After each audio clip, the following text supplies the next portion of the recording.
नेपालको व्यावसायिक तथा आवासीय हिसाबले निकै आकर्षक क्षेत्रमा बदलिँदैछ जितपुर सिमरा उपमहानगरपालिका।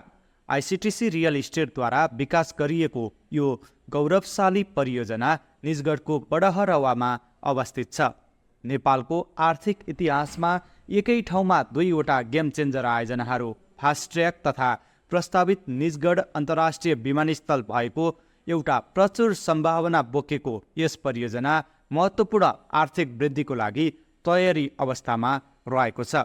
वीरगञ्ज नेपाल भारत अन्तर्राष्ट्रिय सिमाना सिमरा र अन्य प्रमुख सहरहरूसँग सहज सडक पहुँच हुनु तथा विकास क्षेत्रमा सिधा जाने 6वटा सुविधाजनक सडक पूर्वाधार रहेकाले पनि यस परियोजनालाई आकर्षक बनाएको छ। यहाँबाट नजिकै पूर्व पश्चिम रेलका लागि संरचना निर्माण समेत भइरहेको छ। यसले भविष्यमा नेपालकै ठुलो मध्येको एक शक्तिपीठ गढीमाई मन्दिर तथा पर्सा राष्ट्रिय निकुञ्ज समेत रहेको छ। साथै नजिकैको दूरीमा रहेको व्यावसायिक केन्द्र वीरगञ्जका कारण पनि यस क्षेत्र लगानीका लागि आकर्षक छ।